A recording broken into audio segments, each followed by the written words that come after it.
ನಮಸ್ಕಾರ ಸ್ನೇಹಿತರೆ, ಇದೀಗ ತಾನೇ ಬಂದ ಮುಖ್ಯವಾದ ಮಾಹಿತಿಗಳು. ರೈಲ್ವೆ ಇಲಾಖೆಯಿಂದ ಹೊಸ ನಿಯಮಗಳು ಜಾರಿಗೆ. ಜುಲೈ 1ರಿಂದಲೇ ಹೊಸ ನಿಯಮ. ರೈಲು ಹಾಗೂ ರೈಲ್ವೆ ನಿಲ್ದಾಣದಲ್ಲಿ ಈ ತಪ್ಪು ಮಾಡಿದರೆ 5,000 ರೂಪಾಯಿವರೆಗೆ ದಂಡ, 3 ತಿಂಗಳು ಜೈಲು ಶಿಕ್ಷೆ. ಮತ್ತೊಂದೆಡೆಯಲ್ಲಿ ಗೋಲ್ ಗುಂಬಜ್ ಎಕ್ಸ್ಪ್ರೆಸ್ ವೇಳಾಪಟ್ಟಿ ಮತ್ತು ಮಾರ್ಗ ಬದಲಾವಣೆ. ಇನ್ನು ಮುಂದೆ ಹುಬ್ಬಳ್ಳಿ ಮತ್ತು ಗದಗ್ ನಿಲ್ದಾಣಕ್ಕೆ ನೋ ಎಂಟ್ರಿ. ಏನಿದು ಮಾಹಿತಿ ನೋಡೋಣ. ಗೃಹಲಕ್ಷ್ಮಿಯರಿಗೆ ಗುಡ್ ನ್ಯೂಸ್ ಕೊಟ್ಟ ಮುಖ್ಯಮಂತ್ರಿ ಡಿ.ಕೆ. ಶಿವಕುಮಾರ್ ಅವರು ಹೊಸ ಅರ್ಜಿ ಸಲ್ಲಿಕೆ ಕೈಬಿಟ್ಟು ಕೇವಲ ಮರುಪರಿಶೀಲನೆ ಮಾತ್ರ. 10 ಪ್ರಶ್ನೆಗಳಿಗೆ ಸಿದ್ಧರಾಗಿ ಈ ದಾಖಲೆಗಳನ್ನು ರೆಡಿ ಮಾಡಿಟ್ಟುಕೊಳ್ಳಿ. ಏನಿದು ದಾಖಲೆ? ಗೃಹಲಕ್ಷ್ಮಿಯರಿಗೆ ಮುಖ್ಯವಾದ ಸೂಚನೆ. ಮತ್ತೊಂದೆಡೆಯಲ್ಲಿ ಶಾಸಕ ಯತ್ನಾಳ್ ಅವರನ್ನು ಬಿಜೆಪಿಗೆ ವಾಪಸ್ ಕರೆಸಿ ಯತ್ನಾಳ್ ಅವರನ್ನು ವಿಪಕ್ಷ ನಾಯಕರನ್ನಾಗಿ ಮಾಡಬೇಕು ಎಂದು ಕುಮಾರ್ ಬಂಗಾರಪ್ಪ ಅವರು ಒತ್ತಾಯ ಮಾಡಿದ್ದಾರೆ. ಏನಿದು ಮಾಹಿತಿ ಎಂಬುದನ್ನು ಕೂಡ ನೋಡೋಣ.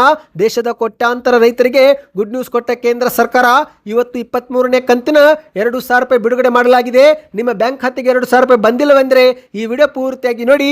ವಿಡಿಯೋನ ಶುರು ಮಾಡೋಕ್ಕೂ ಮೊದಲು ನೀವು ಸುದ್ದಿ ಸಮಯ ಯೂಟ್ಯೂಬ್ ಚಾನಲ್ಗೆ ಮೊದಲು ಬಾರಿ ಭೇಟಿ ನೀಡುತ್ತಿದ್ರೆ ದಯವಿಟ್ಟು ಸಬ್ಸ್ಕ್ರೈಬ್ ಆಗಿ, ಪಕ್ಕದಲ್ಲಿ ಕಾಣಿಸೋ ಗಂಟೆ ಕೂಡ ಒತ್ತಿ. ಇದರಿಂದ ಕರ್ನಾಟಕದ ಮುಖ್ಯವಾದ ಮಾಹಿತಿಗಳು ನಿಮಗೆ ಸಿಗುತ್ತವೆ. ವಿಡಿಯೋಗೆ ಲೈಕ್ ಮಾಡಿ ಮತ್ತು ವಿಡಿಯೋ ಪೂರ್ತಿಯಾಗಿ ನೋಡಿ.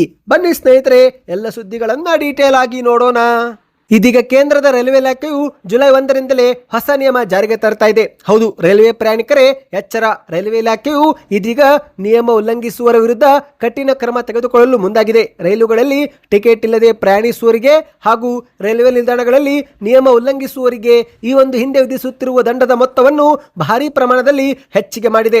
ಹೊಸ ನಿಯಮಗಳು ಜುಲೈ 1ರಿಂದಲೇ ದೇಶಾದ್ಯಂತ ಜಾರಿಗೆ ಬರಲಿವೆ. ಹೌದು, ಮೊದಲನೇದಾಗಿ ಸ್ನೇಹಿತರೆ, ಟಿಕೆಟ್ ರಹಿತ ಪ್ರಯಾಣಕ್ಕೆ ಡಬಲ್ ದಂಡ. ಈ ಒಂದು ಹಿಂದೆ ರೈಲಲ್ಲಿ ಟಿಕೆಟ್ ಇಲ್ಲದೆ ಪ್ರಯಾಣಿಸಿ ಸಿಕ್ಕಿಬಿದ್ರೆ 250 ರೂಪಾಯಿ ಕನಿಷ್ಠ ದಂಡ ವಿಧಿಸಲಾಗುತ್ತಿತ್ತು.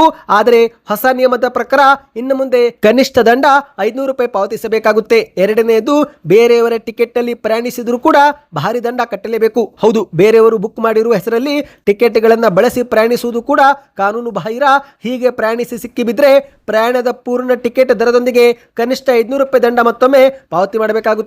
ಮೂರನೇದು ಸ್ನೇಹಿತರೆ, ರೈಲುಗಳಲ್ಲಿ ಅನಧಿಕೃತ ವ್ಯಾಪಾರ ಮತ್ತು ಭಿಕ್ಷಾಟನೆಗೆ 5,000 ರೂಪಾಯಿವರೆಗೆ ದಂಡ ವಿಧಿಸಲಾಗಿದೆ. ಹೌದು, ರೈಲುಗಳಲ್ಲಿ ಅಥವಾ ರೈಲ್ವೆ ನಿಲ್ದಾಣದ ಆವರಣದಲ್ಲಿ ಅನುಮತಿ ಇಲ್ಲದೆ ವಸ್ತುಗಳನ್ನು ಮಾರಾಟ ಮಾಡುವುದು ಕಾನೂನು ಬಾಹಿರ. ಒಂದೊಮ್ಮೆ ಮಾರಾಟ ಮಾಡಿದ್ದು ಗೊತ್ತಾದ್ರೆ ನಿಯಮ ಉಲ್ಲಂಘಿಸಿದರೆ ತಕ್ಷಣವೇ 2,000 ರೂಪಾಯಿ ದಂಡವನ್ನ ವಿಧಿಸಲಾಗುತ್ತೆ. ಒಂದೊಮ್ಮೆ ದಂಡ ಪಾವತಿ ಮಾಡದಿದ್ರೆ ಆಗ ಕೋರ್ಟು ಮೆಟ್ಟಿಲೇರಬೇಕಾಗುತ್ತೆ. ಆ ಸಮಯದಲ್ಲಿ ನ್ಯಾಯಾಲಯದಲ್ಲಿ 3 ತಿಂಗಳವರೆಗೆ ಜೈಲು ಶಿಕ್ಷೆ ಅಥವಾ 5,000 ವರೆಗೆ ದಂಡವನ್ನು ಕೂಡ ವಿಧಿಸಬಹುದಾಗಿದೆ. ಇನ್ನು ಸ್ನೇಹಿತರೆ, ನಾಲ್ಕನೇದಾಗಿ ಮದ್ಯಪಾನ ಮಾಡಿ ಗಲಾಟೆ ಮಾಡುವವರ ವಿರುದ್ಧ ಕಠಿಣ ಕ್ರಮ ತೆಗೆದುಕೊಳ್ಳಲು ನಿರ್ಧಾರ ಮಾಡಲಾಗಿದೆ. ಹೌದು, ರೈಲು ಅಥವಾ ರೈಲ್ವೆ ನಿಲ್ದಾಣದಲ್ಲಿ ಮದ್ಯ ಸೇವನೆ ಮಾಡಿ ಪ್ರಯಾಣಿಕರಿಗೆ ತೊಂದರೆ ಕೊಡುವುದು, ನಿಂದಿಸುವುದು ಅಥವಾ ಗಲಾಟೆ ಸೃಷ್ಟಿ ಮಾಡಿರುವುದು ಗೊತ್ತಾದರೆ ಅಂತಹ ವ್ಯಕ್ತಿಗಳನ್ನು ತಕ್ಷಣವೇ ರೈಲಿನಿಂದ ಕೆಳಗಿಳಿಸಿ ದಂಡ ವಿಧಿಸುವುದಲ್ಲದೆ ಕಾನೂನು ಪ್ರಕಾರ ಕ್ರಮವೂ ಕೂಡ ಜರುಗಿಸಲಾಗುತ್ತೆ ಎಂದು ಹೇಳಲಾಗಿದೆ. ಬನ್ನಿ ಸ್ನೇಹಿತರೆ, ಮತ್ತೊಂದು ಮಾಹಿತಿಗೆ ಹೋಗೋಣ. ಇದೀಗ ಮೈಸೂರು ಮತ್ತು ಪಂಡ್ರಾಪುರ ನಡುವೆ ಸಂಚರಿಸುತ್ತಿದ್ದಂಥ ಉತ್ತರ ಕರ್ನಾಟಕ ಭಾಗದ ಅತ್ಯಂತ ಜನಪ್ರಿಯ ಗೋಲ್ ಗುಂಬಜ್ ಎಕ್ಸ್ಪ್ರೆಸ್ ರೈಲಿನ ಮಾರ್ಗ ಮತ್ತು ರೈಲ್ವೆ ನಿಲ್ದಾಣಗಳಲ್ಲಿ ದೊಡ್ಡ ಬದಲಾವಣೆ ಮಾಡಲಾಗಿದೆ. ಹೌದು, ಇನ್ನು ಮುಂದೆ ಈ ರೈಲು ಹುಬ್ಬಳ್ಳಿ ಮತ್ತು ಗದಗ್ ನಿಲ್ದಾಣಕ್ಕೆ ಎಂಟ್ರಿನೇ ಕೊಡೋದಿಲ್ಲವಂತೆ. ಪ್ರಯಾಣಿಕರ ಸಮಯ ಉಳಿಸುವ ನಿಟ್ಟಿನಲ್ಲಿ ರೈಲ್ವೆ ಇಲಾಖೆ ಮಹತ್ವದ ನಿರ್ಧಾರ ಕೈ ತೆಗೆದುಕೊಂಡಿದೆ. ಈ ಒಂದು ರೈಲು ಇನ್ನು ಮುಂದೆ ಹುಬ್ಬಳ್ಳಿ ಮತ್ತು ಗದಗ್ ನಗರದ ಮುಖ್ಯ ರೈಲ್ವೆ ನಿಲ್ದಾಣದಲ್ಲಿ ಹೋಗೋ ಬದಲು ಬೈಪಾಸ್ ಮಾರ್ಗದ ಮೂಲಕ ನೇರವಾಗಿ ಸಂಚರಿಸಲಿದೆ ಎಂದು ಹೇಳಲಾಗ್ತಾ ಇದೆ. ಹೌದು ಗೆಳೆಯರೆ, ಹುಬ್ಬಳ್ಳಿ ಮತ್ತು ಗದಗ ಮುಖ್ಯ ನಿಲ್ದಾಣದ ಬದಲಾಗಿ ಇನ್ನು ಮುಂದೆ ಗೋಲ್ ಗುಂಬಜ್ ಎಕ್ಸ್ಪ್ರೆಸ್ ರೈಲು ಹುಬ್ಬಳ್ಳಿ ದಕ್ಷಿಣ ಮತ್ತು ಗದಗ್ ಬೈಪಾಸ್ ನಿಲ್ದಾಣದಲ್ಲಿ ಮಾತ್ರ ಕೆಲ ಕಾಲ ನಿಲ್ಲಲಿದೆ. ಈ ಬಗ್ಗೆ ಸ್ವತಃ ಕೇಂದ್ರದ ಸಚಿವ ಪ್ರಹ್ಲಾದ್ ಜೋಶಿ ಅವರು ಕೂಡ ಟ್ವೀಟ್ ಮಾಡಿ ಮಾಹಿತಿ ಹಂಚಿಕೊಂಡಿದ್ದಾರೆ. ನೀವು ಸ್ಕ್ರೀನ್ ಮೇಲೆ ಒಂದು ಟ್ವೀಟ್ ನೋಡ್ತಿರಬಹುದು. ಇದು ಕೇಂದ್ರದ ಸಚಿವ ಪ್ರಹ್ಲಾದ್ ಜೋಶಿ ಅವರು ಮಾಡಿದ ಟ್ವೀಟ್ ಆಗಿದೆ. ಬಿಜಾಪುರ್ ಗದಗ್ ಬೈಪಾಸ್ ಹಾಗೂ ಹುಬ್ಬಳ್ಳಿ ದಕ್ಷಿಣ ಭಾಗದ ಜನರ ಬಹು ವರ್ಷಗಳ ಬೇಡಿಕೆ ಹಿನ್ನೆಲೆಯಲ್ಲಿ ರೈಲು ಸಂಖ್ಯೆ 16535 ಮೈಸೂರು ಪಂಡ್ರಾಪುರ ಹಾಗೂ ರೈಲು ಸಂಖ್ಯೆ 16536 ಪಂಡ್ರಾಪುರ ಮೈಸೂರು ಮಾರ್ಗದಲ್ಲಿ ಸಂಚರಿಸುತ್ತಿದ್ದಂತ ಗೋಲ್ ಗುಂಬಜ್ ರೈಲು ಸಂಚಾರವನ್ನು ಗದಗ್ ಬೈಪಾಸ್ ಹಾಗೂ ಹುಬ್ಬಳ್ಳಿ ದಕ್ಷಿಣ ಭಾಗದ ಮೂಲಕ ಸಂಚರಿಸುವಂತೆ ಬಿಜಾಪುರದ ಸಂಸದರಾದ ಶ್ರೀ ರಮೇಶ್ ಜಿಗಜಿಣಗಿ ಹಾಗೂ ಬಾಗಲಕೋಟೆ ಸಂಸದರಾದ ಶ್ರೀ ಪಿ.ಸಿ. ಗದ್ದಿಗೌಡ ಅವರು ವಿನಂತಿಸಿದ್ರು. ಅದರಂತೆ ಈಗ ಬದಲಾವಣೆ ಮಾಡಲಾಗಿದೆ ಎಂದು ಪ್ರಹ್ಲಾದ್ ಜೋಶಿ ಅವರು ಟ್ವೀಟ್ ಮಾಡಿದ್ದಾರೆ. ಈ ಬಗ್ಗೆ ನಿಮ್ಮ ಮನಸ್ಸಿಕೆಯನ್ನು ಕಮೆಂಟ್ ಮಾಡಿ ಸ್ನೇಹಿತರೆ. ಆದರೆ ಇದು ಹುಬ್ಬಳ್ಳಿ ಮತ್ತು ಗದಗ ಜಿಲ್ಲೆಯ ಜನತೆಗೆ ಒಂದು ಶಾಕಿಂಗ್ ಸುದ್ದಿಯೂ ಕೂಡ ಆಗಿದೆ. ಬನ್ನಿ ಮತ್ತೊಂದು ಸುದ್ದಿಗೆ ಹೋಗೋಣ. ರಾಜ್ಯದ ಎಲ್ಲಾ ಗೃಹಲಕ್ಷ್ಮಿಯರಿಗೆ ಗುಡ್ ನ್ಯೂಸ್ ಕೊಡಲಾಗಿದೆ. ಹೌದು, ಹೊಸ ಅರ್ಜಿ ಸಲ್ಲಿಕೆ ಕೈಬಿಟ್ಟು ಕೇವಲ ಮರುಪರಿಶೀಲನೆ ಮಾಡಲು ಮುಖ್ಯಮಂತ್ರಿ ಡಿಕೆ ಶಿವಕುಮಾರ್ ಅವರು ಇಂದು ಸಭೆಯಲ್ಲಿ ನಿರ್ಧಾರ ಮಾಡಿದ್ದಾರೆ. ಕರ್ನಾಟಕ ಸರ್ಕಾರವು ಗೃಹಲಕ್ಷ್ಮಿ ಯೋಜನೆಯಲ್ಲಿ ಆರ್ಥಿಕ ಸೋರಿಕೆ ತಡೆಯಲು ಒಂದು ಹೊಸ ಪ್ಲಾನ್ ಮಾಡಿತ್ತು. ಹೊಸದಾಗಿ ಅರ್ಜಿ ಸಲ್ಲಿಕೆ ಮಾಡಬೇಕು ಎಂದು ಸಾರ್ವಜನಿಕರಿಗೆ ಮನವಿ ಕೂಡ ಮಾಡಲಾಗಿತ್ತು. ಆದರೆ ರಾಜ್ಯಾದ್ಯಂತ ವಿರೋಧ ವ್ಯಕ್ತವಾದ ಹಿನ್ನೆಲೆಯಲ್ಲಿ ಹೊಸ ಅರ್ಜಿ ಕೈಬಿಟ್ಟು ಈಗ ಕೇವಲ ಮರುಪರಿಶೀಲನೆ ಮಾಡಲು ತೀರ್ಮಾನಿಸಲಾಗಿದೆ.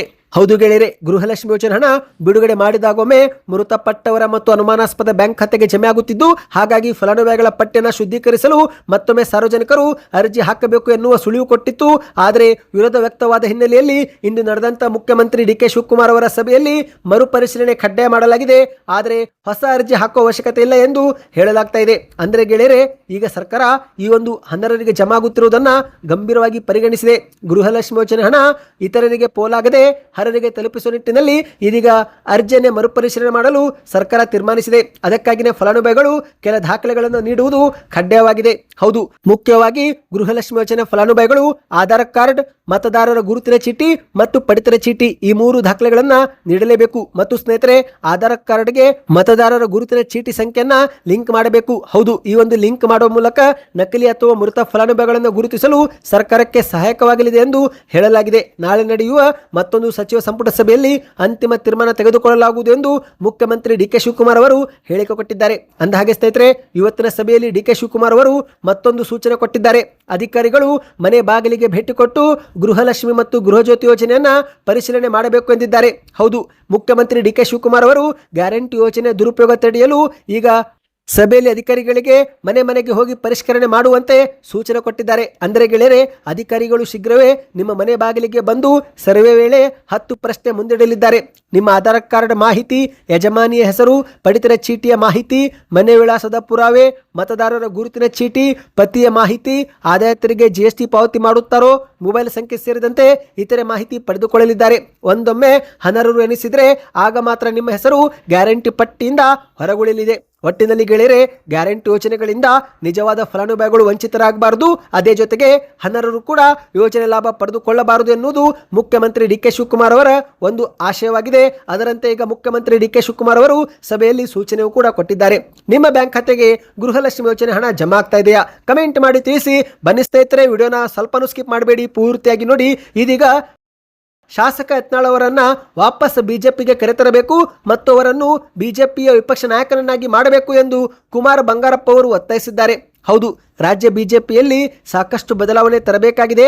ಶಾಸಕ ಬಸವನಗೌಡ ಪಾಟೀಲ್ ಯತ್ನಾಳ್ ಅವರನ್ನು ಪಕ್ಷದಿಂದ ಉಚ್ಚಾಟನೆ ಮಾಡಿದ್ರೂ ಕೂಡ ಇತ್ತೀಚಿನ ಪರಿಷತ್ ಚುನಾವಣೆಯಲ್ಲಿ ಅವರು ಬಿಜೆಪಿಗೆ ಮತ ಚಲಾಯಿಸಿದ್ದು, ಹಾಗಾಗಿ ಅವರ ತಪ್ಪನ್ನು ಮನ್ನಿಸಬೇಕು, ಪಕ್ಷಕ್ಕೆ ಕರೆತಂದು ಬಿಜೆಪಿಯಿಂದ ವಿಪಕ್ಷ ನಾಯಕರನ್ನಾಗಿ ಮಾಡಬೇಕು ಎಂದು ರೆಬೆಲ್ ನಾಯಕ ಕುಮಾರ್ ಬಂಗಾರಪ್ಪ ಅವರು ಆಗ್ರಹ ಮಾಡಿದ್ದಾರೆ. ಹೌದು ಗೆಳೆಯರೆ, ಇತ್ತೀಚಿನ ವಿಧಾನ ಪರಿಷತ್ ಚುನಾವಣೆಯಲ್ಲಿ ಕೆಲ ಬಿಜೆಪಿ ನಾಯಕರು ಅಡ್ಡ ಮತದಾನ ಮಾಡಿದ್ದು, ಇದೇ ಒಂದು ಹಿನ್ನೆಲೆಯಲ್ಲಿ ಕಾಂಗ್ರೆಸ್ ಭರ್ಜರಿ ಗೆಲುವು ಸಾಧಿಸಿದೆ. ಹಾಗಾಗಿ ಈಗ ಕುಮಾರ್ ಬಂಗಾರಪ್ಪ ಅವರು ರಾಜ್ಯ ಬಿಜೆಪಿ ನಾಯಕತ್ವದ ವಿರುದ್ಧ ಧ್ವನಿ ಎತ್ತಿದ್ದು ವಿಡಿಯೋ ಹೇಳಿಕೆ ಬಿಡುಗಡೆ ಮಾಡಿ ಮತ್ತೊಮ್ಮೆ ಯತ್ನಾಳ್ ಅವರನ್ನ ಬಿಜೆಪಿಗೆ ಕರೆತರಬೇಕು ಎಂದು ಹೈಕಮಾಂಡ್ಗೆ ಒತ್ತಾಯಿಸಿದ್ದಾರೆ.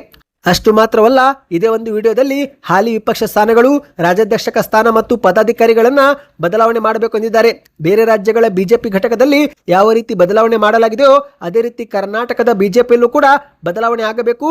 ಉಚ್ಚಾಟನೆ ಮಾಡಿದ್ರೂ ಕೂಡ ಬಿಜೆಪಿ ಪರವಾಗಿ ಯತ್ನಾಳ್ ಮತದಾನ ಮಾಡಿದ್ದು, ಯತ್ನಾಳ್ ಪಕ್ಷಕ್ಕೆ ನಿಷ್ಠಾವಂತರು, ಹಾಗಾಗಿ ಅವರ ತಪ್ಪನ್ನ ಮನ್ನಿಸುವ ಕೆಲಸ ಹೈಕಮಾಂಡ್ನಿಂದ ಆಗಬೇಕು. ಅವರನ್ನು ವಾಪಸ್ ಪಕ್ಷಕ್ಕೆ ಕರೆತಂದು ವಿಪಕ್ಷ ನಾಯಕರನ್ನಾಗಿ ಮಾಡಬೇಕು ಎಂದು ಹೇಳಿದ್ದಾರೆ. ಅಷ್ಟು ಮಾತ್ರವಲ್ಲ ಸ್ನೇಹಿತರೆ, ಬಿಜೆಪಿಯಲ್ಲಿ ಅನೇಕ ಶಾಸಕರು ಅಡ್ಡ ಮತದಾನ ಮಾಡಿದ್ದು, ಅವರ ವಿರುದ್ಧವೂ ಕೂಡ ಕ್ರಮ ತೆಗೆದುಕೊಳ್ಳಬೇಕು ಎಂದು ಹೇಳಿಕೆ ಕೊಟ್ಟಿದ್ದಾರೆ. ಯತ್ನಾಳ್ ಸೇರಿದಂತೆ ಪಕ್ಷದ ನಿಷ್ಠಾವಂತರನ್ನ ವಾಪಸ್ ಕರೆತರಬೇಕು. 2028ರ ಚುನಾವಣಾ ದೃಷ್ಟಿಯಿಂದ ಪಕ್ಷ ಮತ್ತೊಮ್ಮೆ ಸಂಘಟನೆ ಆಗಬೇಕು ಎಂದು ಹೈಕಮಾಂಡ್ಗೆ ವಿಡಿಯೋ ಮೂಲಕ ಒತ್ತಾಯಿಸಿದ್ದಾರೆ. ಈ ಬಗ್ಗೆ ನಿಮ್ಮ ಅನಿಸಿಕೆಯನ್ನು ಕಮೆಂಟ್ ಮಾಡಿ. ಬನ್ನಿ ಗೆಳೆಯರೆ, ಕೊನೆಯ ಮಾಹಿತಿಗೆ ಹೋಗೋಣ. ಕೇಂದ್ರ ಸರ್ಕಾರದಿಂದ ದೇಶದ ಕೋಟ್ಯಾಂತರ ರೈತರ ಬ್ಯಾಂಕ್ ಖಾತೆಗಳಿಗೆ ಇಂದು 2,000 ರೂಪಾಯಿಯಂತೆ ಜಮೆ ಮಾಡಲಾಗಿದೆ. ಹೌದು, ಪಿಎಂ ಕಿಸಾನ್ ಸಮ್ಮಾನ್ ನಿಧಿ ಯೋಜನೆಯ 23ನೇ ಕಂತು ಕೂಡ ಇಂದು ಬಿಡುಗಡೆಯಾಗಿದೆ. ಪ್ರಧಾನಿ ನರೇಂದ್ರ ಮೋದಿ ಅವರು ಇಂದು ಪಶ್ಚಿಮ ಬಂಗಾಳದ ಹುಗ್ಲಿ ಜಿಲ್ಲೆಯ ತಾರಕೇಶ್ವರನಲ್ಲಿ ವಿಶೇಷ ಸಮಾರಂಭವೊಂದರಲ್ಲಿ ಅರ್ಹ ರೈತರ ಬ್ಯಾಂಕ್ ಖಾತೆಗಳಿಗೆ ನೇರವಾಗಿ ಹಣ ಬಿಡುಗಡೆ ಮಾಡಿದ್ದಾರೆ. ಇವತ್ತಿನ ಈ ಒಂದು ಕಾರ್ಯಕ್ರಮವನ್ನು ಪಿಎಂ ಕಿಸಾನ್ ಉತ್ಸವ್ ದಿವಸ್ ಎಂದು ನಾಮಕರಣ ಮಾಡಲಾಗಿದ್ದು, ಇವತ್ತಿನ ಈ ಒಂದು ಕಾರ್ಯಕ್ರಮ ರೈತರ ಶ್ರಮವನ್ನು ಗೌರವಿಸುವ ಮತ್ತು ಅವರ ಕೃಷಿ ಬದುಕಿಗೆ ಚೈತನ್ಯ ತುಂಬುವ ಒಂದು ಹಬ್ಬದಂತಾಗಿದೆ. ಅಂದ್ರೆ ಗೆಳೆಯರೆ, ದೇಶದ 9,44,00,000 ರೈತರ ಬ್ಯಾಂಕ್ ಖಾತೆಗೆ 18,880 ಕೋಟಿ ರೂಪಾಯಿ ಪ್ರಧಾನಿ ಮೋದಿ ಅವರು ಬಿಡುಗಡೆ ಮಾಡಿದ್ದಾರೆ. ಅದರಂತೆ ಕರ್ನಾಟಕದಲ್ಲಿ ಈ ಬಾರಿ 41,54,000 ರೈತರ ಬ್ಯಾಂಕ್ ಖಾತೆಗೆ 830 ಕೋಟಿ ರೂಪಾಯಿ ನೇರವಾಗಿ ಬಿಡುಗಡೆ ಮಾಡಲಾಗಿದೆ ಎಂದು ಹೇಳಲಾಗ್ತಾ ಇದೆ. ನಿಮ್ಮ ಬ್ಯಾಂಕ್ ಖಾತೆಗೆ ಇವತ್ತು 2,000 ರೂಪಾಯಿ ಬಂದಿದೆಯಾ? ಕಮೆಂಟ್ ಮಾಡಿ ಸ್ನೇಹಿತರೆ. ದೊಡ್ಡ ಮೊತ್ತದ ಹಣ ಆಗಿರುವುದರಿಂದ ಹಣ ಜಮಾ ಆಗುವುದರಲ್ಲಿಯೂ ಕೂಡ 1-2 ದಿನ ತೆಗೆದುಕೊಳ್ಳಬಹುದು. ಆದರೆ ಕರ್ನಾಟಕದ 41 ಲಕ್ಷ ರೈತರಿಗೆ ಈ ಬಾರಿ ತಲಾ 2,000 ರೂಪಾಯಿ ಜಮೆ ಮಾಡಲಾಗಿದೆ ಎಂದು ವರದಿಯಾಗಿದೆ ಸ್ನೇಹಿತರೆ. ನಿಮ್ಮ ಬ್ಯಾಂಕ್ ಖಾತೆಗೆ ಹಣ ಜಮಾ ಆಗಿಲ್ಲವೆಂದರೆ ಕಮೆಂಟ್ ನಲ್ಲಿ ಕಿಸಾನ್ ಸಮಾನ್ ಎಂದು ಕಮೆಂಟ್ ಮಾಡಿ ಸ್ನೇಹಿತರೆ. ಮುಂದಿನ ವಿಡಿಯೋದಲ್ಲಿ ಏನು ಮಾಡಬೇಕು ಎಂಬ ವಿಡಿಯೋ ಮಾಡಿಕೊಂಡು ಬರುತ್ತೇವೆ. ಮಾಹಿತಿಗಳು ಇಷ್ಟವಾಗಿದ್ದರೆ ಚಾನಲ್ಗೆ ಸಬ್ಸ್ಕ್ರೈಬ್ ಮಾಡಿ, ವಿಡಿಯೋನ ಎಲ್ಲರಿಗೂ ಶೇರ್ ಮಾಡಿ.